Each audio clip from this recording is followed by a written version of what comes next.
you having me. And just hit me. If people have questions, just stop me because I can't really see it.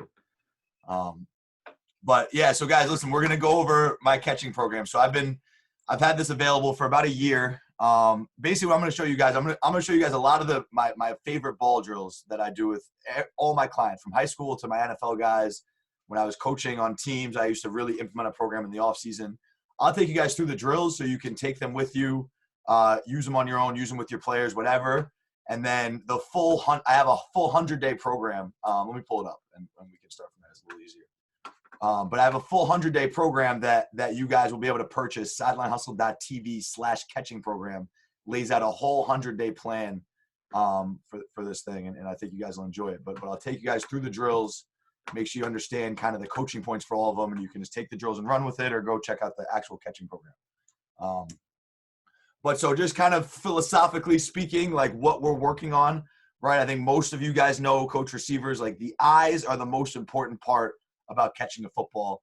And that's what this whole program is mostly designed to test your eyes. I'm a big believer in these ball drills at home about creating chaos, right? You do not become a better pass catcher in in-game situations by just playing catch and catching the jugs 100 times a day. I'm not a real big believer in the jugs machine. I think guys who don't have access to quarterbacks, guys who just want to accumulate reps, I see it, but you need to create chaos. There needs to be some sort of distraction, something that's pulling your body one way and you're fighting that, something that's distracting your mind, distracting your eyes, and you're focusing through that process.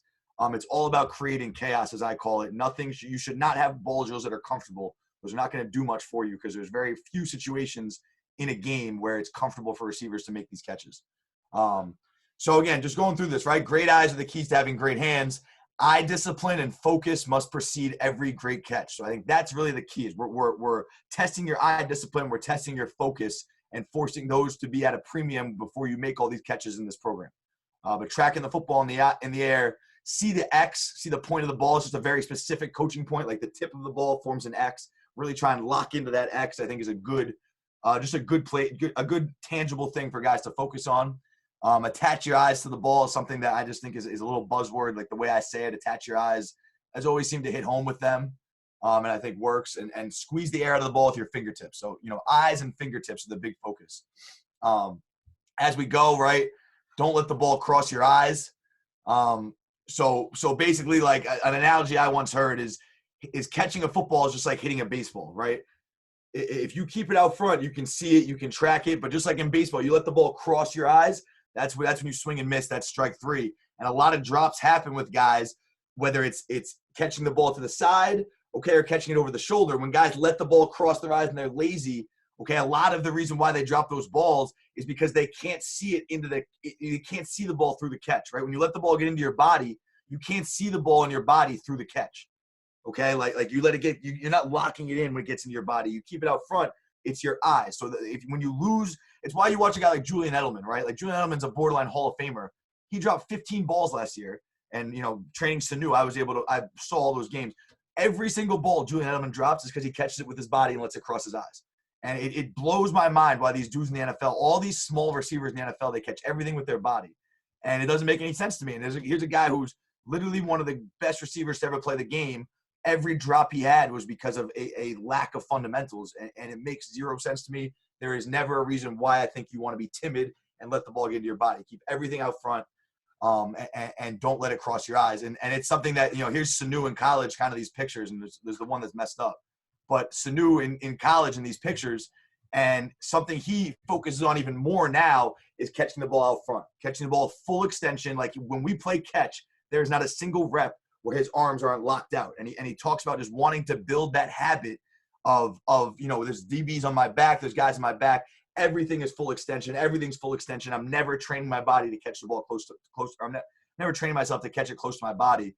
And there's a clip I'll show you guys at the end, but he talks about now he's so good at this that he's able to use his body. Like he will purposely slow himself down and box the DB out with his body and catch it full extension. Like he'll track the ball in a way where he's now uncomfortable catching it here. So he uses his body as a shield, can box guys out and catch it full and keep DBs away from it. And it's some high-level stuff, but it just comes with reps. If you watch the way he just plays catch, he plays catch with a purpose this way. All right, but high ball above your waist, shoot the diamond. okay? And just pinkies together. Again, full extension out front. You want your elbows in tight.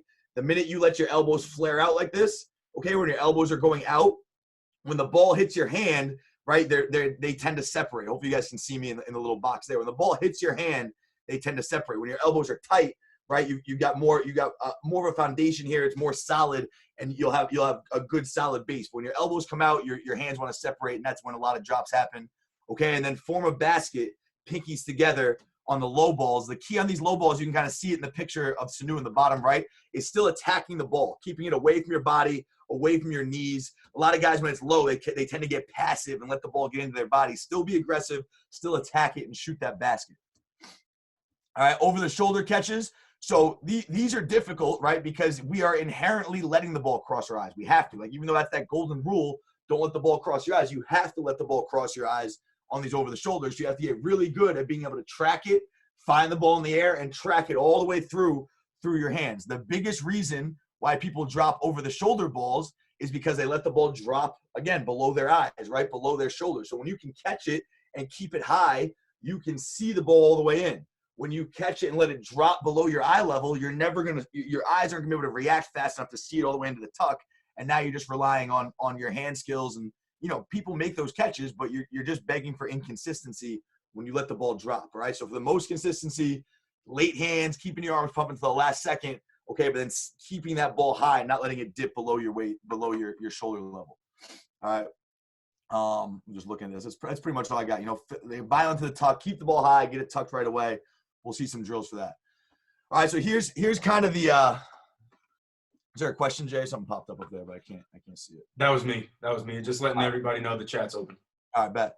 So here's kind of the intent. Here's the philosophy behind this, where this was inspired from. I read Malcolm Gladwell's book, Outliers, where, if you guys aren't familiar with it, he basically studies a bunch of experts, right? He studies Beethoven, he studies the Beatles, he studies Kobe Bryant, he studies Bill Gates, all these guys that have mastered excellence in their field, and studies their process of how they got to where they are. And one thing he talks about how each of them had different circumstances and opportunities that helped them get there. But the biggest similarity they all had was 10,000 hours of practice, right? They all put in 10,000 hours of work before they became experts at something. And so I kind of took that philosophy and took the 10,000 hour rule and said, all right, I challenge you to catch 10,000 footballs and accumulate 10,000 focused reps. And I guarantee you that your hands will get better. Because kids are always like, I get a million questions a day on Twitter and Instagram from all these kids. And they're always like, how do I improve my hands? Like, you improve your hands with work and reps. Like, there's no magic ball drill that's going to make your hands better in 27 reps or even 2,700 reps. You need to accumulate a ton of reps doing things the right way to reprogram yourself and build your habits. So 10,000 focus reps over 100 days. That's why it's a 100 catch program, right? Like, 100 catches every day for 100 days. I think that if you want to catch more, you can do 200 catches a day in 50 days, but I think for all these kids, guys who come from different backgrounds, maybe I have a lot of professional guys who have shit going on, get your 100 catches in every single day over 100 days. And you can see it down bottom, like, mindlessly playing catch does not count. Each catch must be executed with the intent of being perfect. Really, really, your focus, your mentality going into this is how you're going to get the most out of these drills. If you're not focused, if you're not playing catch or doing these drills with intent, you won't get a lot out of them. It's real easy to go through the motions with this shit. All right. I'll just kind of buzz you guys through this. So here's what I'm offering. And you guys, again, sidelinehustle.tv/catching program. You can buy this. But I basically lay out, all 100 days. And we have a whole schedule here of running drills. It's all these different drills. I'm going to take you guys through the drills, but we've set it up in a schedule that really makes sense. And I think it's been pretty cool for guys. And it's really worked. I haven't had a single person give me that. Every single person who's tried it as a coach has helped me so much. My hands have improved like crazy. And these are all the drills I do with all my clients. So let me pull up real quick. Let me pull up the videos and we can go through all that. Any questions in the meantime before we get started? Just let me know. Yeah, we're good right now, but yeah, if anybody has any questions, just feel free to drop it in the chat box here. All right, so you guys can see this. This is full screen, the video. Yep. Cool. Catching a football. So so in the videos you get to, if you buy the package, I narrate all them for you, give you full instructions. Like in the PowerPoint that I just showed, it has coaching points on it. we'll kind of go through. So the first one is picture catching, right? And this is kind of what I was talking about. This is my least favorite part of it, but I do think it's important just to play catch with proper mechanics. You can see this is Leante Carew, former third-round pick of the Dolphins, a kid I coach in college and train now. And, you know, this was 2 years ago.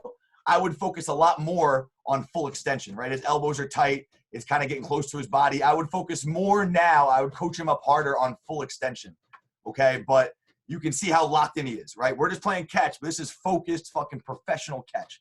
We're not talking. We're not bullshitting. He's locked in, and just watch his eyes and his focus. He's keeping the ball out front. He's not letting the ball cross his eyes. I would like to train more full extension, okay? But watch his eyes and watch him go through. Give me 1 second.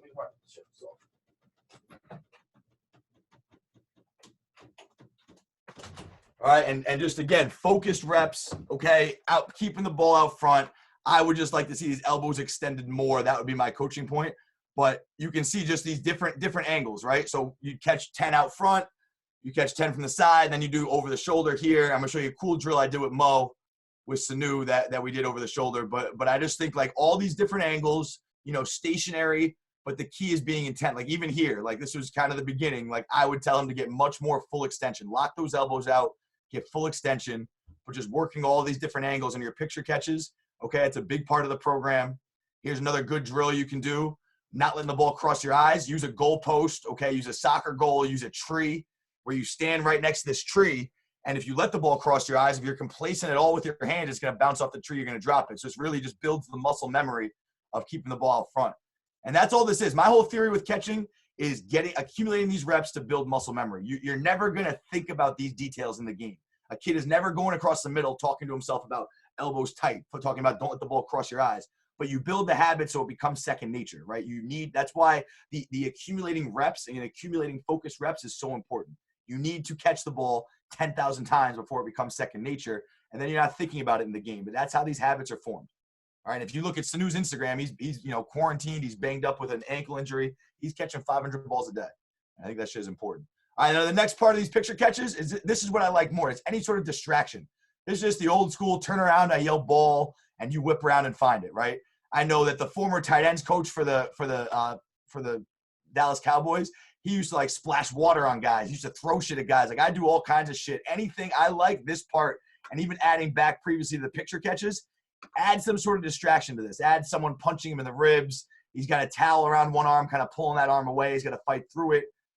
You know, anything to make him think, you know, maybe make him look at a number and call a number out, number 2, and then he fucking catches the ball. Anything, again, to make them think and create chaos. Just, I get creative with this stuff. I don't have a super crazy formula. I'm just willing to experiment and willing to put my guys through shit and try stuff, but just create chaos, whatever you do. Do not make it comfortable. This should not be a casual playing catch process if you expect to see results. All right. Keep fast forwarding through this. All right, this is my favorite drill. This is my favorite stationary ball drill you can do. Call it floor catches, line down ball drill. This is Tim Wright, former Super Bowl champion for the Patriots before he retired. All right, but just on your back, right, and the coach is just going to walk around the world and watch and hit all these different angles. Now, it's the best. It really trains over the shoulder catches. That's what makes it the hardest. You're looking at it upside down. It really trains your eyes. I have seen this transform the way guys track the ball in with their eyes. It really, like, you know, I first introduced this to my guys at Wesleyan. I was coaching D3 football, and I took kids that really had average hands and watched their hands become elite just by doing this drill every day, every other day, and being consistent with it. I think that the way this it's just something about being on your back, the awkwardness of your hand position, of your eyes being on your back when they're standing up. The results I've seen with this are crazy. So attacking the ball, not letting it get into your body. You can see they're all doing a pretty good job keeping it high. Leante's kind of throwing his whole body into it here. Okay, but you can see the awkwardness. I'd like him to get his pinkies together. I'd like him to attack this a little bit better.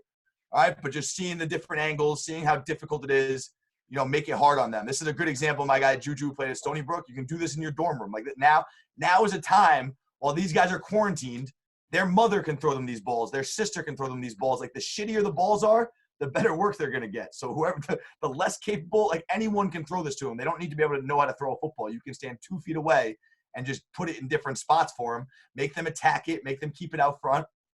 All right, and you can see, again, just working different angles. And this is a good example of one of my guys from Wesleyan just attacking the ball right? Keeping it high, like we were talking about over the shoulder catches. He's doing a really good job of this. And, you know, the more experienced I got as a coach with these drills, the better I got at coaching the little details, right? And this was kind of later in the process when I really started to emphasize keeping the ball high and not letting it get into his body. All right. So, but again, a good stationary ball drill, certainly one that guys can do at home, in their house, in their backyard. And as long as they're not truly isolated from everybody else, there's one person that can throw them a ball, or you can use a tennis ball. You can use a fucking sock for all it matters. Something just to get them used to tracking the ball in all these different eye angles, all these different hand positions. And what I would say as a coach, as you're running this, as you're going to go, you're going to find their weak spot, right? As I walk around the world, a lot of times it's like at this slightly behind one of their shoulders where it's just, you're going to find a spot where they cannot catch the fucking ball. Sit on that spot, right? Like I'll probably circle around. I'd say throw 30 balls would be around the amount of footballs, you know, 5 out front-ish, 5 to each side, 10 behind from different angles. And when you get them to drop a ball, sit right there and throw. And when they drop one, make them see it in 5-6 times in a row and working that eye angle, working that hand position before you move on. Don't be in a rush to move to different positions. Hey, got a question here. Should you catch and tuck on every drill? Yeah, so that's another thing that, like, here's what I'd say. Yes, for the most part, it makes this floor catching drill like a little bit arduous. When you start to catch and tuck, it just takes a lot longer. So I think 99% of the time, yes, there are times in this drill where I just want to get a bunch of reps and we don't tuck it away because I'm just focused on the eyes. I'm focused on the hand position. But the more I've done this, the more I've gotten guys to tuck it. I think that's, again, a lot of these videos are from the beginning stages. The more I've grown with teaching these drills, the more I focus on the catch to the tuck process. I think that's a great question. So here's another one for you. What's your thoughts on footballs versus tennis balls? You said a lot of guys this week have felt very strongly about one or the other. Yeah, so I think you need to mix them. A lot of this program is going to be involved with tennis balls, the second half of this program. I'm a huge fan of tennis balls. I think there's nothing that helps your eye discipline and focus more than tennis balls, but we don't make our money catching tennis balls. We're football players. So I think that the contrast of tennis ball to football is huge, right? Get you to focus your eyes and really be precise with your eyes with a tennis ball. Then that's got to translate then to immediately taking that same focus and eye discipline to catching footballs. But I'm a huge fan of tennis balls. A lot of the drills we're going to talk about here are going to be tennis ball related. All right, so now these are picture catches, but now you're just on the run. And this is what I'm talking about, where now you're working on these same mechanics, but now you're moving, right? Shoot the diamond, elbows in tight. There's a great example of his eyes. My guy Ruhan here, great example of his eyes and the proper mechanics, right? Elbows in tight, everything's extended out front, full extension. Look at him locking into his eyes. Like, just the detailed mechanics are important. Like, do not take this shit for granted. And fucking guys, especially guys in the fucking NFL, right? They think all of a sudden someone gave me a check and I'm too good for this shit. And then they go out and drop the fucking ball when it matters most. Nobody is too good for this. I don't give a fuck who you are. Like I just said, Julian Edelman dropped 15 fucking balls last year because he got shitty mechanics. I'm sure he'd like to have those back. All right. Again, here's what I don't want, right? He doesn't have full extension. His elbows are apart. His pinkies aren't together. Okay, and those are the mechanics you don't want, is having those wide elbows, right? Keep those elbows tight, full extension away from your body. Good eyes. I like that he's locked in with his eyes, but not good hand positioning. All right, here's Leonte again. Now here's the low ball, shoot the basket, right? Really be aggressive. I don't like how he's kind of letting this. He's letting this. Is he attacking the ball or is the ball attacking him? The ball's attacking him right there. You know what I'm saying? Like, there's no need to fucking contort your whole body and stop. Like, just go fucking attack the ball. Keep it out front. Like, it ain't that fucking hard. Guys like to make this shit way more difficult than it is. Like, catch the ball from, be aggressive. There's a lot of mix of talent here in this group, and you can kind of see it. But here's Leonte. It's a good example, right? That's aggressive. He's not stopping himself. There's Nakia, right? Nakia played tight end at University at Pittsburgh at Pitt. He's a draft prospect this year. Leonte's in the league, and you can see them. They do it right. They keep their stride going, attack the ball. Don't let the ball eat you up. All right, so again, you'll go high ball, you're above your chest, and you'll go below your chest. Now we go angle catches, right? You can add like a fight the sideline element to this, okay, which we'll talk about later, but then keep the ball out front. I'd like to see, again, full extension, but just working on catching it at an angle. Don't drift, right? See him kind of drifting back away from the ball. The key here is making sure they attack the football. Continue to attack it and be aggressive. Everything's got to be aggressive. Don't be passive with this shit. All right, so again, angle catches. So just with this whole picture, so you basically go, 5 to 10 reps straight ahead, 5 to 10 reps low ball, 5 to 10 each side, 5 to 10 over the shoulder. You're just jogging at 70%, hitting these mechanics on the move and learning to track the ball with your eyes and just really focus on proper mechanics on the move. All right, we'll go through. So this is my favorite. Now this is my favorite running ball drill is the pullback, right? So you just get a partner if you have it. You can do this without a partner too if guys are at home, right? But just attacking the ball, and this is how you finish these combat 50-50 balls, right? Is attacking the ball in the air and then turning your shoulder. So here's what we focus on: is if the ball's thrown out in front of you, attack it, and the quickest way to give the DB my back. So if in this position right here, Leonte pulled the ball to his left, right, the opposite shoulder, he would be pulling the ball towards the DB's framework, and the DB would be able to punch that shit out, right? But it's the quickest way to give the DB my back. So watch him, the ball's in front, obey the ball, and just rip that shit in front of me, because now the DB has my back. He has to play through my body to get to the football here. That's how you protect it. But when you bring the ball down, okay, and he can punch it out, or he can, find a way to disrupt it. When you torque your body and give the DB your back, he has to play through you to get the football. So even here, right, Laviska Shenault, the kid I trained for Colorado, going to be like a third-round pick this year. Watch him, even though he doesn't attack it out front the way I would like him to, watch a little shoulder turn to protect the ball, right? Now the DB's got to play through his back to get to the ball, and he can't, and he's going to score a touchdown, right? So just that little pullback, it's got to become second nature. And I don't want to overstate the impact that Sideline Hustle's had, but we've been the first people to really create content about the pullback, and I saw more pullbacks in college football this year than I ever saw in my whole fucking life. And I can't imagine that's an accident. I think people are paying attention. You see these fucking guys, all these top receivers pulling the ball back. There's nothing more important than this, right? This is what I don't like. So if you hear me narrating this, I talk about how this is not a good rep. Watch him pull like he should be turning the other way here. See how he pulls the ball through, like right here, that's vulnerable. A good DB is going to punch that shit out. That's not protecting the ball. He should be turning the other way, the quickest route to give the DB your back, right? So it's just a good example of what to do, what not to do. Turn the other way. I don't like that, right? You should be turning your shoulder that way, just like this. Quickest way to give him your back. Don't pull it through the DB where he can punch it out. If it's thrown behind me, right now this one, get it tucked faster, not above your head. That can still be punched out. Get it tucked into your chest. Okay, now this is just one where he's trying to tuck it before he catches it. Like again, right? Catch the ball first, then tuck it. This is why you need all these reps. Leonte Cruz, one of the top 2 receivers in Rutgers history. He's got Big Ten records and shit, and still he needs focus reps at this to get this shit right. And that's one of his strong points is these combat catches. And there's nobody too good for this shit. Drew, got a question here for you. Yep. What's your take on gloves versus no gloves? So when you're doing these drills, don't use gloves, right? I think when you're doing these drills at home, don't use gloves. I think it helps you not use gloves. But when I get to practice situations, I don't force my guys not to wear gloves in practice. I think that when we're competing in practice, we need to get better. I don't want it to be a mental block. Some guys just truly don't feel comfortable without gloves on. And I need them to go out and practice I want them to be comfortable and confident over anything else. So if it's fucking with their head, not having gloves on, let them wear the gloves. But I do think that practicing without gloves just helps you build familiarity with the ball. It just helps. But it's kind of a personal preference thing to me. All right, so now sideline catches, right? Same kind of angle, side catches, keeping the ball up front. Let's add a sideline element to it, right? The first and most important one is fight the sideline. Don't be satisfied going out of bounds. Sink your hips, fight the sideline, burst, and get more after the catch. Make that become muscle memory. Like, guys are just fucking complacent where they think it's fucking okay. Hey, I caught the ball, and I'm cute, and I tote that and fall out of bounds. Fuck that. Go fucking score touchdowns in this shit. It's not fucking okay to run out of bounds. And I will fucking motherfuck guys on this. It is not okay to run out of bounds. All right? It's not cute. It doesn't look cool to toe tap. Go catch and pierce and get more yards after the catch. A huge coaching point, keep the ball on your outside arm. This is something Cortland Sutton taught me, right? So here's a cool example. Not only my outside arm, right, but this front arm right here. So he's going to tuck the ball to his right arm because generally the DB is on this shoulder, right? He's on my upfield shoulder. So when I catch the ball and tuck it in my other arm, I'm just giving him a chance to bat it out as I bring it to my body. When I catch the ball and get it here tucked to this right arm right away, that's the quickest way to protect it, right? Right to my right arm. The quickest way to keep it protected, the DB is going to be inside here somewhere, so I'm keeping it away from the DB. But now it's also my outside arm, so I can use a stiff arm. I can use a weapon. All right, so 2 coaching points there. Get it tucked to your front arm, if that makes sense. Your front arm will also be your outside arm, but it's the quickest way to protect the football.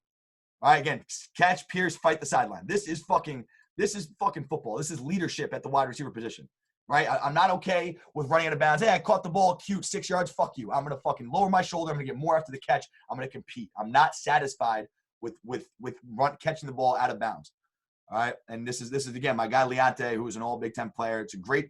Look at this. Look at all these mechanics that we worked on for 2 years when I was with him. They show up on this play, right? Running the speed out, watch him attack the ball on the low ball. Look at his eyes, fight the sideline, get more after the catch. Only thing I'd like to see is for him to get the ball in his other arm.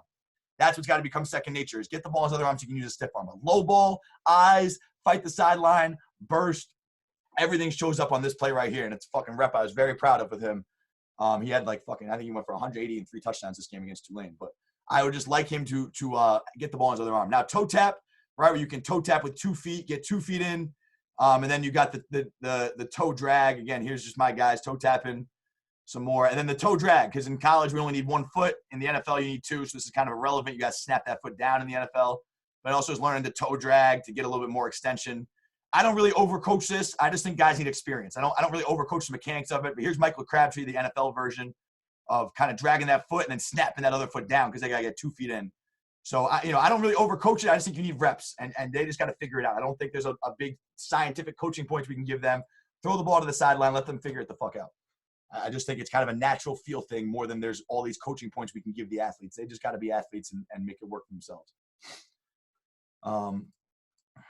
All right, so now on to the fun stuff, I believe. Yeah, so here's the tennis ball shit, guys. And I got some more. I posted a bunch of quarantine workouts, WRU quarantine diaries we showed you. I'm going to show you guys those.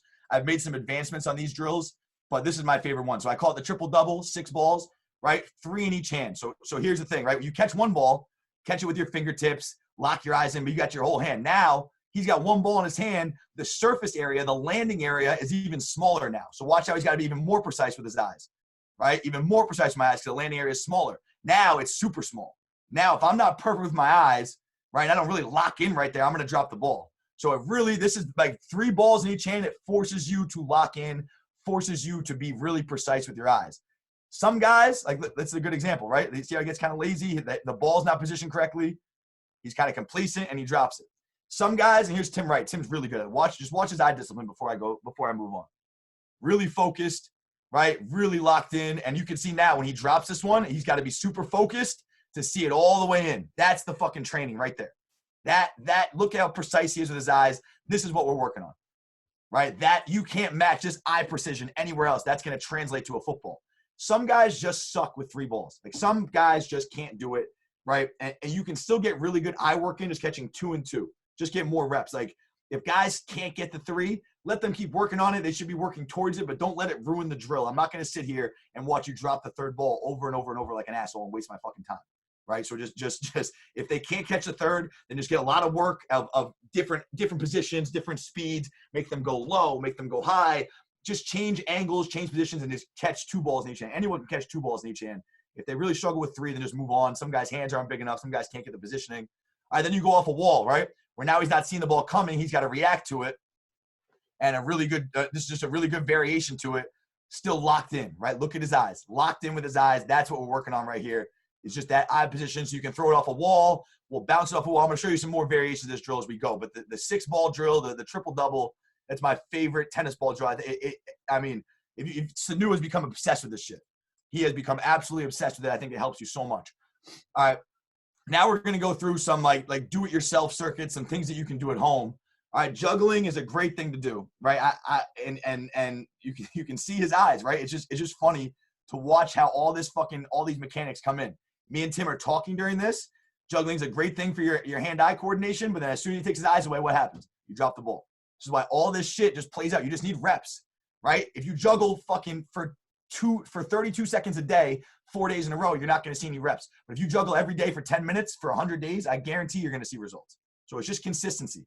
Right, but you can start to juggle football, start to juggle tennis balls. This is just good hand-eye coordination. So this is how Tim told me he learned how to juggle. All right, he learned how to juggle, tossing it off the wall. Same kind of fundamentals, but just off the wall, it's a little easier. But watch, he lets the ball get into his body. Right, so watch this slowly. He lets the ball get into his body, starts getting tight to his body, and that's when he drops it. See it? Get into his body, gets kind of sloppy, and eventually he's going to drop one because look, he can't see the ball in. And these are why these mechanics show up. Right? The simple mechanic of eyes are on it, he's lost track of it. He's no longer looking at the ball right here because it's getting into his body. This is why guys drop the football. Now, it bounces off your pads and shit. That's real. but it has more to do with your eyes. He's not looking at it, so he's just guessing. He's just hoping his hand is in the right place because of muscle memory. If you catch enough balls, most of the time you will catch this, but you're leaving it up to chance. It's why you got to attack it out front. It's why I love these tennis ball drills. It exposes all your weaknesses. All right, now one-hand progression. Right, here's one that's a little easier for guys to start to build. Right, this is a young Mosa new in college, man. One hand off the wall. Right, good progression. Just find shit to do. Like me and Mo were on Instagram Live the other day, and everyone's always asking us, like, what do I do at home? What do I do at home? Like, I don't fucking know. I've never experienced coronavirus. You've never experienced coronavirus. Like, just find a way. That's the other thing with these guys is some of these kids are kids nowadays. They're waiting for the answers. They need the exact fucking program. Like, just do something. Like, I learn from my players every day. Take a football, experiment. Like, dude, I don't have a solution that's magically going to make your hands better. Just put in work and find a way. All right, ball slaps. This is a big PJ Fleck thing. This is where I got a lot of these old school Rutgers drills. PJ Fleck taught them to me, but ball slaps, just building familiarity with the ball, right? Like hand positioning, like feeling, I think there's something to be said for building a familiarity with the ball in your hands at different angles. And again, accumulating reps with this is only going to make it easier. Finger taps, really good for ball control. These are just old school basketball drills, guys, like ball handling drills. But they're really great for ball control and coordination and familiarity with the football. And it's a good way by yourself to get work. Around the world, you should be going so fast that you're dropping the ball. I think Sanu drops one at some point. You want to push yourself to go so fast, get so much ball control that you're dropping it. You can see them reverse directions with this. Again, just challenge yourself. Like just challenge yourself. Figure 8, old school basketball drills. You can keep the ball between your legs and kind of catch it where you switch positions. Make sure you're switching directions. Just fucking get work at this every day. There's Mo dropping it. Speed leg, around one leg. So again, I have some more structure to kind of the reps you want in the catching program. If you want to check it out, again, sidelinehustle.tv/catching program. But just it's a really good do-it-yourself, do-it-at-home circuit that I really believe in. I'm going to pull up a few more drills now of the. So if you guys got questions, that's pretty much. These are all the videos. These are all the main drills that make up our catching program. I've got some more. I want to bring up of drills that I've kind of built on as we go. But if you guys got questions, let me know. Those are really the main drills that we've gone with. Hey Drew, I don't know if you're gonna show it in here, but could you discuss some of the stuff you do for the grip strength, like with the rice bucket and all that? Yeah, I gotta let me find that one actually. I think that stuff is awesome, man. Yeah, that's actually that's a good one to go to right now. New share.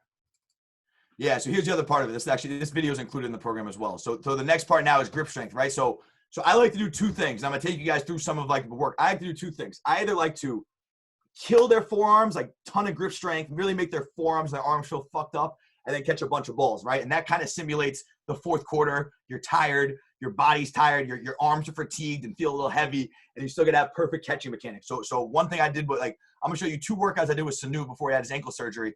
And we did one where I made him do all these farmer's walks with kettlebells, walking down and back. And his arms were really fucked up, arms were really tired, and we caught fucking 500 balls, did tennis ball drills while his arms were tired. Okay, so it's either alternating grip strength with your ball drills, or I really like to then focus on eye discipline. So it's tennis ball, footballs, right? So it's either alternating really precise eye discipline with catching footballs or really tough grip strength stuff with catching footballs. I think that again, it creates chaos, right? It's just finding ways to create chaos for these guys. Okay. All right, so brick catches, if you got a brick, if you got something that's heavy and kind of rough around the edges, it's good for grip strength, just throwing them up, right? This is the best one to use, the easiest one for guys. Find a tennis ball, even literally balled up socks will work for this. Like if you balled up socks, but just squeeze this shit as hard as you can, feel it in your forearms. Like grip strength, hand strength comes from your forearms, and your forearms are like your abs, right? You can work your forearms out every single day. You can do grip strength every single day. You don't need to let it rest. Like they're like your abs. You can do it every day. But tennis ball squeezes, just get a bunch of these, right? If you got a rice bucket or a sand bucket, same shit. Dig to the bottom, really squeeze, and and get the shit in and get this grip strength going. Again, don't just do this and let your arm. Like the key is, don't do this and let your arms rest and not feel tired before you catch the ball. Go right into catching a football. Immediately into grip strength. My arms are tired. My forearms are sore. Let me go catch 30 balls right then and then go back to the rice bucket. And that alternate creates chaos. All right, fingertip push-ups. Okay, this is what we call accountability equals love, right? Like how do I How do I tell you that I love you if I'm not willing to hold you accountable and hold you to a high standard? So that's why there's punishment for everything when you fuck up. Fingertip push-ups are a great one. I don't allow my guys, when they drop a ball, they're not allowed to do regular push-ups. If they're going to drop a ball, they're going to get a little grip strength work in. So do the push-ups on your fingertips, really good hand strength, really good grip strength. I got some more things I'm going to show you guys. I got to go through some more videos. Let me pull this one up. All right, another good one is plate flips. I gotta find some videos of that. This is showing the new one. Sidelines. So this was one we did. This was March 23rd this year. All right, so this is my guy Christian Dremel, who plays at Rutgers, who's gonna be a fucking stud in the league one day. So here's the other part to this, guys: hand yoga. Okay, this is probably the most important thing we might talk about all day. I learned this from a video of DeAndre Hopkins and Chris Carter. Chris Carter taught this to DeAndre Hopkins on YouTube and fell in love with it, right? Literally, so the same way that you stretch your body and make sure your hamstrings are loose, make sure your calves are loose, make sure your quads are loose, why don't we do that for our hands, right? Our hands are our money makers as receivers. And the epitome of having soft hands is having pliable hands, having flexible hands. The more that my hands can bend back and still have strength and control the football, the more tough fingertip catches I'm going to make. So this shit is amazing. I introduced this to Mohamed Sanu 3 months ago. He's had this ring finger has been broken and bent in like this since his rookie year in Cincinnati. It has never straightened out. He's been hand stretching for 3 months. That shit is straighter than it's ever been. So it just shows you the power of this. This hand stretching shit is important. So alternate with the grip strength, along with the grip strength. A lot of things I like to do is we'll start with these rice bucket squeezes to kind of warm your forearms up, get them all fucking tight, and then you really stretch out. So the key is this, right? You want to try to keep your palms straight and bend your fingers back as much as possible. You see Chris Carter in this video. Chris Carter's hands almost go to fucking parallel. It's the most unbelievable, disgusting thing I've ever seen. But he arguably has the best hands in the history of football, if not the guy he taught it to, DeAndre Hopkins, Mike Thomas, like those guys. And they all do this hand yoga shit. So pushing back, right? You can take your forearm and like this, right? Really, that's really getting the forearm done like Christian's doing right here. Okay, bending your fingers back, getting the forearm stretch back and forth. And then he's eventually going to stretch the webbing out, which you'll see as you let him go. Right now, that's the landing area. So Chris Carter talks about this. You can see my screen. He talks about how his thumb bends down at like down to here, right? Because the more your thumb bends down, the bigger that landing area is to catch the football. The more mitt you're giving. So you want to stretch out the webbing too, right? Stretch out the webbing and really expand that area. See how he's almost flat right here? It's pretty good. Really get flexible in between each hand. And if guys are struggling to catch 3 tennis balls in that drill, make them stretch their hands more. This will help a ton. Also, the other thing I'll say, if guys struggle to catch 3 tennis balls, have them walk around with 3 in the proper hand position in their house just to get familiar. But the hand stretching really helps. And again, alternating the rice bucket squeezes with hand stretching right into catches. Rice bucket squeezes, hand stretching right into catches. Or, and you can switch the order up, like make it confuse their muscles. But that process, rice bucket squeezes, stretch my hands, catches, right? Here's another alternative. If you don't have a rice bucket, grab 2 tennis balls, ball up a pair of socks, do something that's kind of soft, but you can squeeze over and over. Okay. And then here's the ball drill we did for the day. I don't remember what it was. Yeah. So we just did the 6-ball drill. But now when I get to the catching program, here's where we go more detailed, right? I like to go one ball, and just really focus on eyes and fingertips with 1 ball. And then you build into it, right? So you're catching 1 and 1, super precise, super focused, 1 and 1. And now eventually we're going to go 2 and 2, right? 1, and now it's 2. And you're building up to it. Really build the focus and slowly build up to it, proper mechanics. So I can do, and then we start to bounce it. You start to give different eye angles. You can do it off the wall. And then eventually you go 1, 2, 3. 1, 2, and don't just do alternate right, left, right, left. You can go 3 to the right, 3 to the left, etc. But again, I like when they bobble the ball because you see how precise they have to be with their eyes. Right? Look at his eyes. See how precise he is? This is what this drill is magical to do. I don't know another drill that can do this better for you. That eye precision of looking the ball all the way in. All right, and like I said up top, you can't catch 3 tennis balls. Just get reps at 2. So there's a good circuit for you. I got a few more. We'll show you. Again, if you guys got questions, just let me know. And so much of this, guys, is just like, as a coach, it's just me fucking experimenting, right? Like I have an idea of what I want to do, but then every day I'll be like, hey, let me try this variation and see how it works. Some days it sucks. Like some days I try some shit and it just was stupid and I wasted my Sideline. Sorry. Some days I tried some shit and it was stupid and I wasted my players' time. But I think that's valuable as well to just continue to progress and stay innovative with this stuff. So again, this is my guy Carlton Agadosu, who plays in the XFL for St. Louis. Again, we start off with hand yoga every day. They should be stretching their hands every single day, no matter what. That is non-negotiable. It's part of the program every day, no matter what day you're on, no no matter what you're doing, this hand yoga shit is important. All right. Trying to see what else we did this day. All right, tennis ball squeezes again. I think we did mostly the same stuff and we did a different ball drill. But hand yoga, tennis ball squeezes. Now here's the do-it-yourself ball circuit again, right? As fast as you can. Okay, over your head 10 times, switch directions, your waist 10 times. All right, down below your knees. And you can see like Christian is like, Carlton's not as comfortable with it. He's not going as fast as I would like. And I'd like them to really kind of toss the ball back and forth, more fingertips than gripping it. But Carlton's not quite as comfortable with it. Christian's pretty damn good with it. He's a little faster. But just get reps at it, right? You can see Christian, he's just a little bit smoother. He's done it longer, right? But I like that. Like, he's going fast. Like, you can see he's got a lot of ball control. This kid's a fucking stud. He's going to be the next Danny Amendola, the next Julian Edelman, that kid. All right, but just ball control, this shit is good. And again, just to see Christian, like, he's fucking smooth with this, right? It's seamless, good ball control. Guys will tell you to have your eyes up. I don't really care. I think you can have your eyes down because we need to get used to seeing the ball into our hands. It's not like basketball where you're looking up. You need to see the ball into your hands. And the ball taps, right? I really like this one where you're controlling the ball down low, right? Sit down there for a while, down bottom. I think I tell them to do on this one. Really sit, hold it down there. You know what I'm saying? Challenge yourself to control it down there, bring it back up. It's just, again, simple, watch TV. If you do this every day, like you can laugh, like some kids laugh at this. This is stupid, blah, blah, blah. How about this, kid? How about you just fucking do it every day for 10 minutes a day and see if you see results instead of thinking you're too good for it. Like, you know, everyone thinks it's too simple. I don't need all this magical equipment. I don't need fucking goggles that give me a seizure. I don't need fucking people spraying shit on me. Like, I just need to catch the ball and get focused reps. Jesus Christ, sorry. All right, now here's another one we were doing. I was fucking firing these at him off the wall. All right, but this is really good. Like, same 6-ball drill, but off the wall, same progression, 1 and 1, 2 and 2. But I'm firing these at him.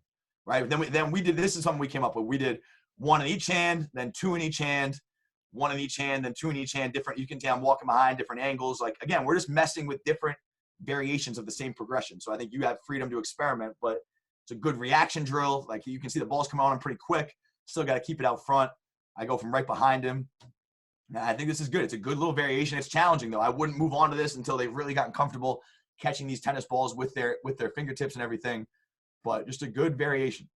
All right, and this was us. So this was a circuit. We were going through it the whole time. So while I was throwing Christian tennis balls to the right, Carlton was doing the do-it-yourself drill. So if you have a partner, you can kind of alternate this where, you know, we'll do this as long as we get our reps. He'll do the do-it-yourself drill till we're done, and then we'll switch. And you can just get a little rotation going.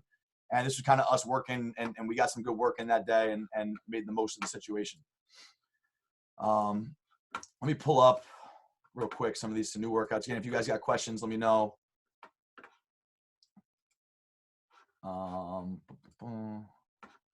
we go. All right, so here's me and Mo, and you can see this is just like a 30-minute video. All right, but here's him. I had him walk back and forth. I think it was 4 times with these kettlebells. All right, so he got tired as hell. 4 times back and forth, and I had him do shrugs, right? It's just the grip strength stuff I'm talking about. So, like, part of the grip strength stuff you can do is farmer's walk, like take anything that requires a grip. I like them to take the plates, like take the big bumper plates in the weight room and have them grip it, like the 45s. That's hard as fuck, or 25s, but the bumper plates with no grip is really good. Kettlebells, you have a little more of a grip, so it's not as good, but he's doing the shrugs, he's doing the forearm curls. Just really get that burn in your forearm, right? He goes back and forth a few times. Then we did like this kind of alternate, like this is something I think he said he used to do with Julio Jones. You can see we're not perfect. We drop the ball and fuck up all the time, but kind of jogging back and forth, kind of alternate tennis ball. Like, again, we're just getting creative and challenge each other. When I'm training these NFL guys, like that's when I get my most creative because like that's when I have to challenge guys the most. So I really will fucking experiment with Sanu and just try and do some shit. Just figure out some shit to challenge him. It's so fucking hard. It's really easy to challenge a 16-year-old kid who's not that experienced. It's fucking hard to challenge a guy who's been in the league for 8 years and has great hands. All right, but then again, we go right from the grip strength right to the tennis ball stuff, right? And he just focus reps, 1 and 1. Like, look at his focus, different eye angles, up and down. And then we keep going, right? And then we went right from the tennis balls to catching the footballs. Focus, everything's full extension, everything's out front, right? We're not talking a ton, we're just fucking focused. We ended up moving this, went back and forth again. He did push-ups. Again, like you can kind of see the circuit, right? Back again, fingertip push-ups, back with the kettlebells, right to catching footballs. And again, see the mechanics, full extension. He's super focused, super detailed. His arms are feeling a little fucked up right now, so he's got to focus even more. The more tired he got, the more focused he became, right? And now I think I just had him hold it for like 3 minutes. Like, again, just experiment. I think that what the catching program does is I give you kind of the fundamental blocks. Here are the 6-7 drills that are going to be the basis of this shit. Here's what I want to build the foundation on. Now go experiment, have fun, find ways to challenge each other. All right, he claimed he couldn't see the tennis balls on the green grass. I think he was bullshitting and just being high maintenance. But we ended up moving to the track for this shit. And you can just see kind of the way he's challenging them. And just different eye angles. We're going for it first, right? And it's just, just find ways to make them work, make them challenge up and down, different eye angles. 1, 2, 3, 4. Throw it fast. He really likes me when I throw it super fast at him. All right, and we're just at this point we're just fucking having a little fun. But you can see the different angles, right? He got pissed at this one because I throw too high, eyes are high. Now you got low coming at you a little faster, and your eyes get a little complacent, and you fucking drop a ball, and he hates that shit. All right, so there's one that was good with some of the grip strength. I'll show you another one we did. Was more detailed as far as here's a good one. Now this was kind of some more eye discipline stuff. So here's another kind of alternate we came up with here, where it was catching. Here's another one of the over the shoulder one. Actually, this one's fucking crazy. So facing one way, right? Facing one way, and then snapping your eyes around and catching it over the opposite shoulder was pretty nuts. This one's pretty advanced, but it's a fucking really good way to test your eyes and test your hand positioning and stuff like that. This is some impressive shit. This is one that we did. This is an alternate, right? Facing one way, trying to catch over the shoulder. I got to throw it in the right spot over that opposite shoulder. Get your head and eyes around right away. Awkward hand positioning really, really forces you to track the ball in over the shoulder. That's the one right there. There's a good one. Let me pull this one up. And again, just finding ways to challenge them. So then you add some balance into it, right? Add some balance. And we have this Hecko stick. I like this Hecko stick. It's really the only catching tool I use. It's this, if you look at HECOSTIX, right? It's got the red, white, and blue. You could also make your own at home. It costs like $30. You can make your own. But so I went 2 tennis balls and I yelled the color, blue. Let me actually turn the sound off for you guys.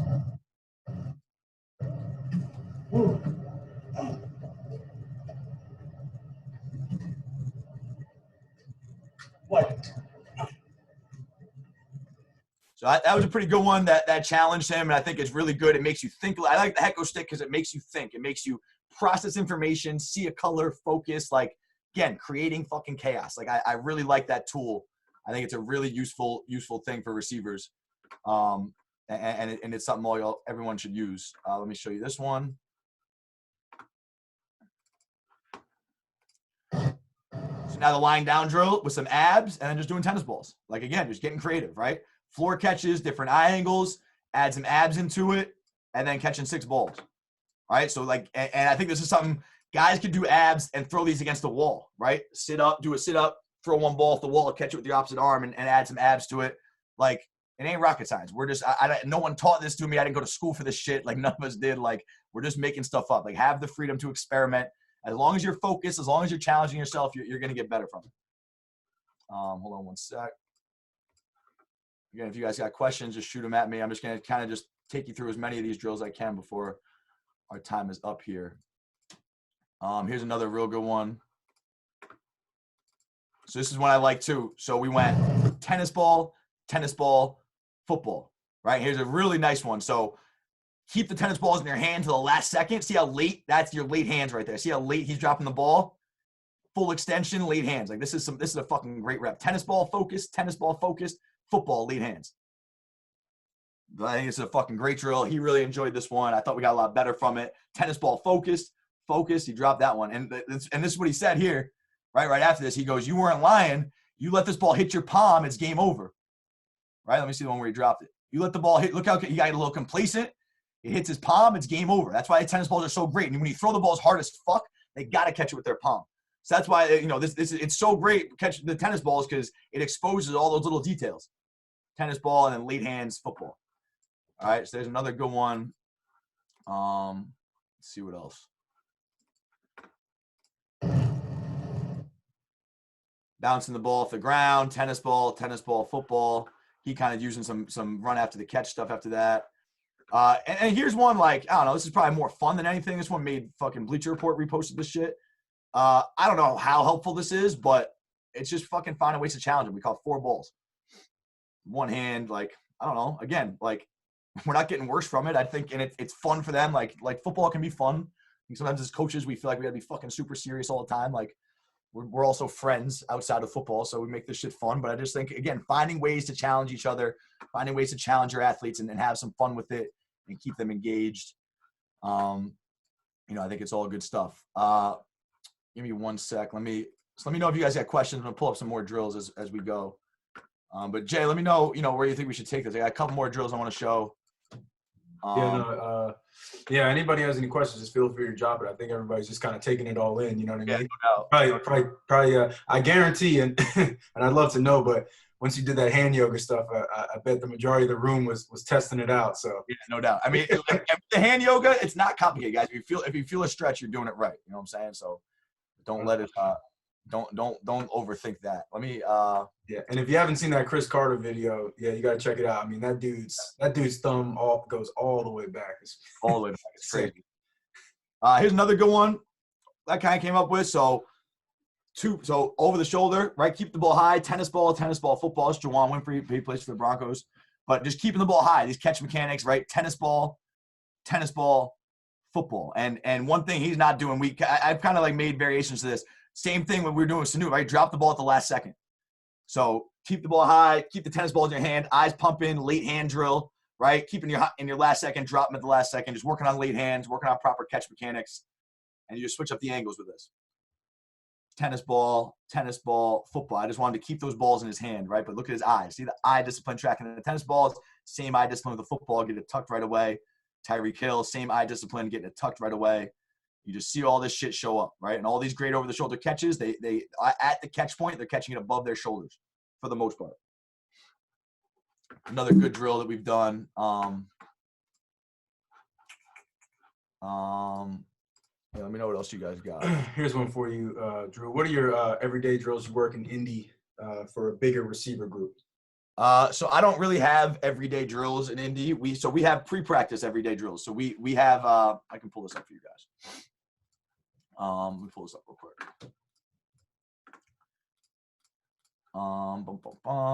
Daily wide receiver drills. So so when it's actually practice, I don't believe in everyday monotonous drills like we warm up with the same shit every day. I think that in practice, your Indy period needs to be game plan specific. Like, I think the Indy period is so valuable. If you're spending time warming your guys up or throwing them balls, you're wasting your fucking time. Like, that needs to happen before practice. We had 10 minutes of Indy. I need to be teaching you a specific situation. I need to be teaching you, all right, this is the coverage we're going to see this year. We're going to see outside leverage, or this week we're going to see outside leverage press. Here's some drills to beat something very specific. Or we put in this new route this week. We put in this play. We're going to work on these game-specific situations. If you're just doing cone drills and ladder drills, it's fucking wasting your time. I think you need to – every minute of Indy is precious. You get all this shit done before and after practice. And if guys aren't committed enough to do it, then fucking you're not going to win. Find time. Force them to make time. I don't give a shit if their mother has to bring them home. Like, if you're spending Indy time doing these basic drills, you're not getting the most out of it. I couldn't believe in that strong enough. And parents hate me for that shit. I don't really care. We win. 100 catches a day. So everyday drills, right? 100 catches a day. Don't just play catch. This is for my VIP program. Just summarizing some of the catching program stuff. But do it yourself ball circuit, right? So these are some everyday stuff. But I'll kind of take you through some more of this as we go. Tennis ball progression. This is when Juwan kept doing it. First did it. This was his pre-draft process. You can see he's like super uncomfortable catching the ball.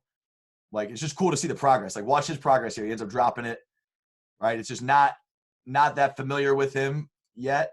Here's the one, right? He's just getting comfortable with this shit. It's kind of his first time doing it. This was his pre-draft. I think I show the progress he's made here. Now watch him. This is like 6 months later, right? This is after he got drafted. Look how much more comfortable he is after 5 months of focused work doing this. He's catching this shit effortlessly now, right? I just think you can see, like, the one thing Juwan's known for is his hands. This helps him a lot. And this one is really the one. Like, he makes some difficult catches here effortlessly, right? And just fucking, it's seamless. Like it was cool to see that progress of how uncomfortable it made him in the beginning, and just watch his eyes. Watch his eyes, tracking the ball up, eyes, right? That's what we're going for. And he got really fucking good at this.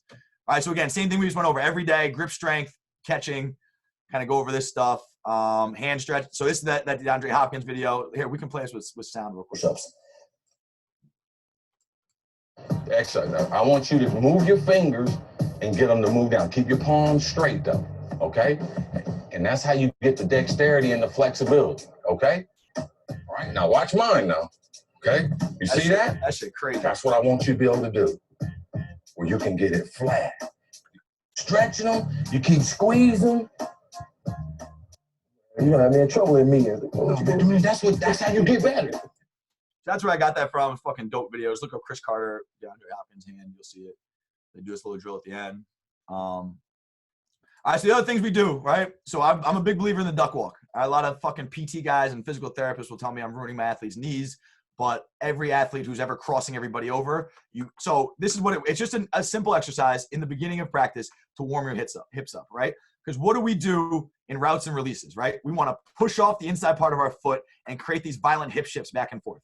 Right? So it's just getting you used to being in that position. You watch every great crossover that's ever happened from, I studied Kyrie Irving and Allen Iverson one off season to watching NFL guys, Stephon Diggs, Devontae Adams do a great job. It's this shin angle, right? It's how parallel can your shin get to the ground like this, right? That's what gets these low, great crossovers.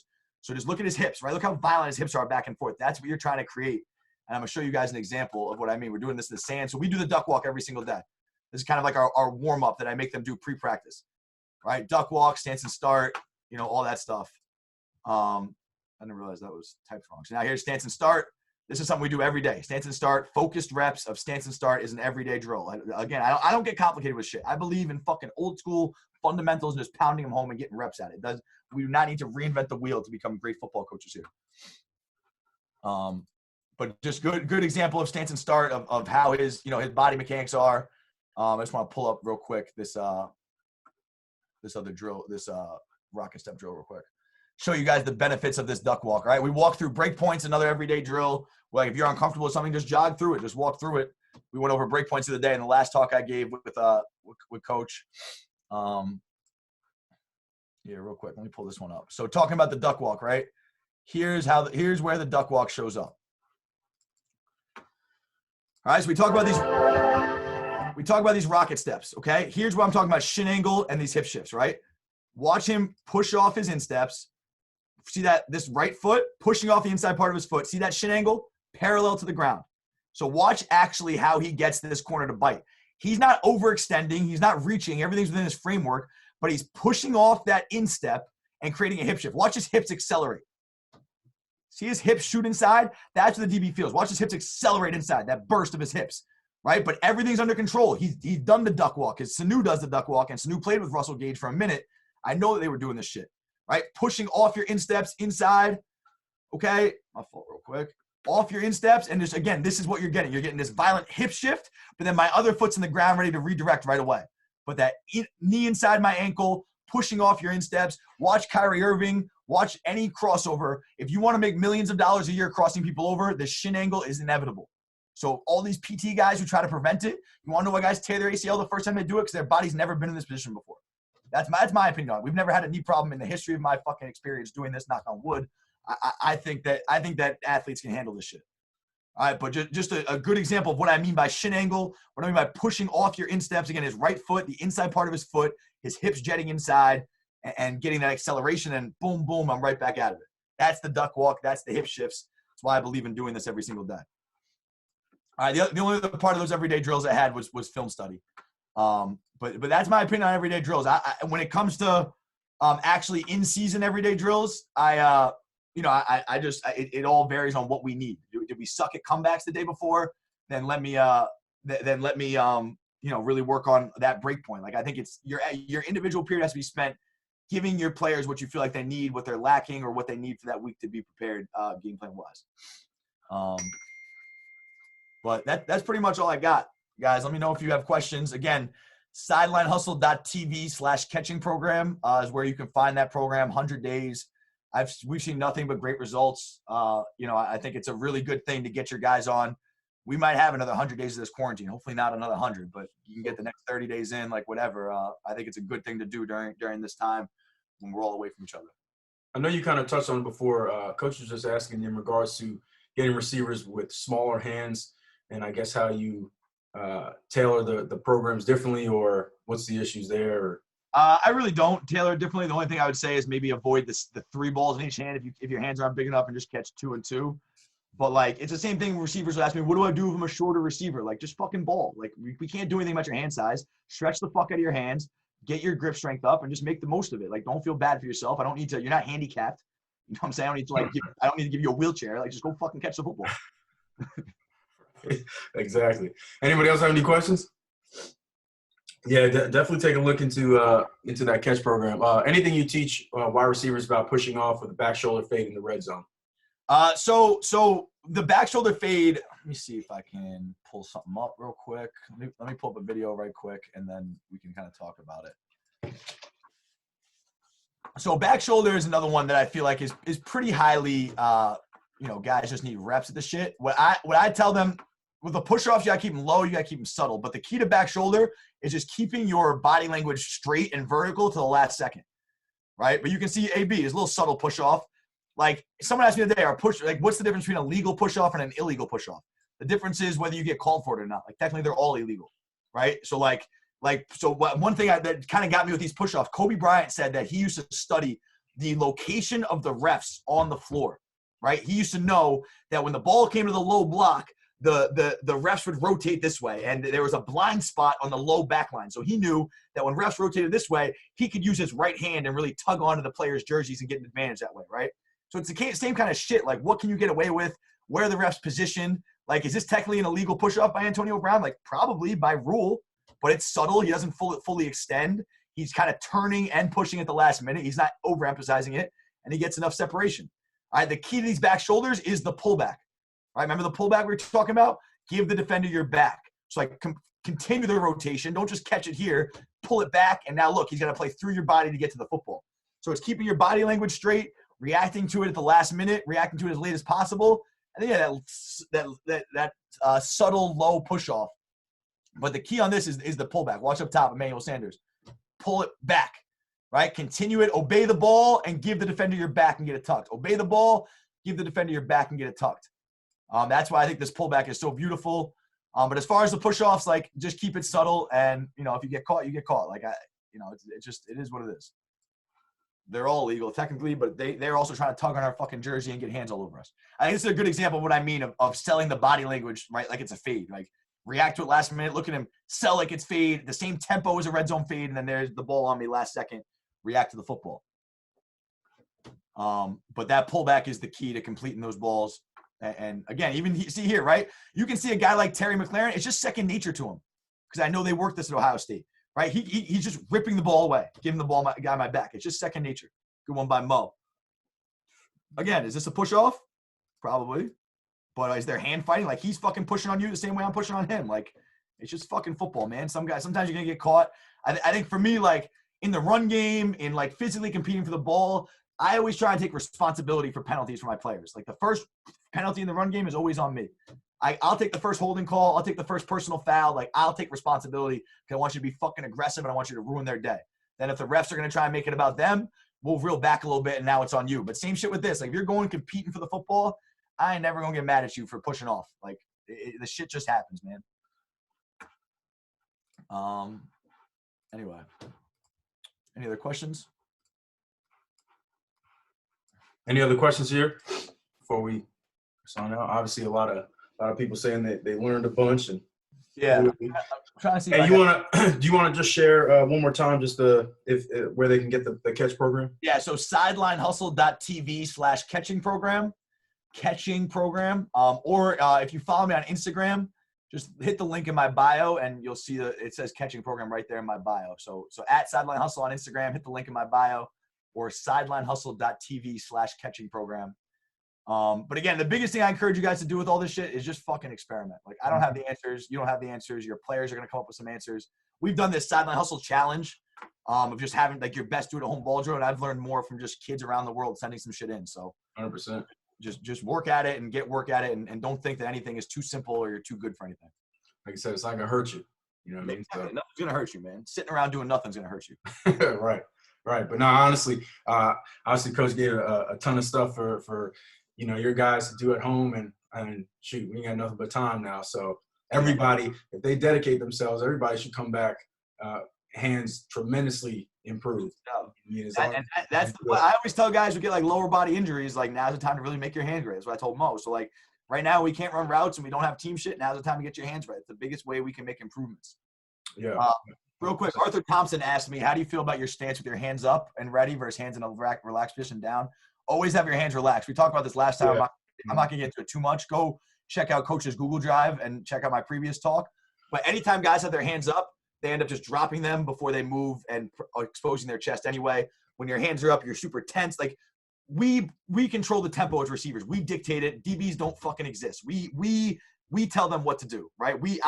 I'm running a race, running forward, looking at where I'm going. I know where the finish line is. He's running backwards and blindfolded and doesn't know where he's going. So he has no control over this. The minute you put your hands up, you're showing him that you're scared. You're showing him that you're giving him control, that you're intimidated by him, right? Like if you came into a fight like this, who has the mental advantage? You were fucking Muhammad Ali, who's swinging his arms down, trying to taunt you and then knocking you the fuck out. Like there's just something mental for the way you approach the line of scrimmage. When your hands are up and you're tense, you're not thinking about where the ball is, what the coverage is. You're just thinking about, I don't want to get embarrassed and end up on overtime sports because someone jacks me up in the chest. And that's not the mindset we want to have. Like hands relaxed. If you're not quick enough to get your hands up and protect your chest, then you can't play for me. Yeah, we did talk about this last time, and one of the things that we touched on was the fact that, like like Drew was saying, you sometimes see those clips from those 7-on-7s. I mean, there is no neutral zone there. I don't know where it went. It just disappeared.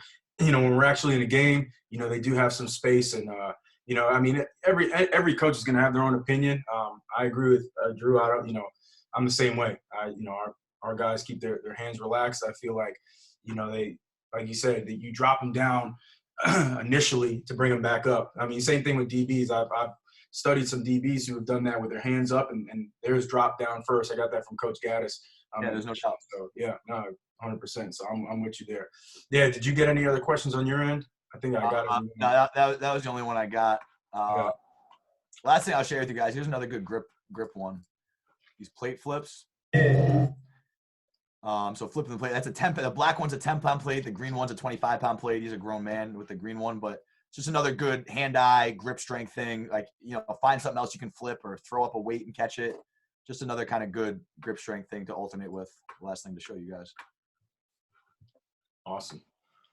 Yeah. If anybody, once again, you can find them at Sideline Hustle. Reach out to them. If you guys have any other questions afterwards, that you think of. But once again, man, shut it down. You shut it down for sure. That's the way you kick off a Thursday.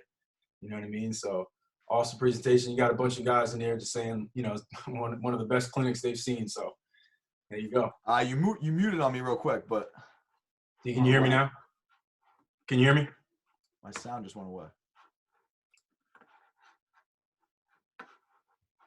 Anyway, can you hear me? Yeah, I can. I can't hear you for some reason, but there we go. Now we're good. All right, good. Yeah. No, I was saying that's the way you kick off a Thursday. I got some guys in here saying it's one of the best live clinics they've seen. So I appreciate that, guys. I'm glad it was I'm glad it was helpful. Take that shit and run with it, man. 100%. And guys, and make sure you follow him along because he does a bunch of these live talks on his own page. He does Q&A every Tuesday. And some other times, man, you just catch up with him. And if you guys have any more questions, I mean, they'll go in and he'll have the guys he trains with on there and all that stuff. And it's a ton of great information. So if you're following him on Instagram, Twitter, all that stuff, make sure you do that. Hey, so here's the site, sidelinehustle.tv/catching program.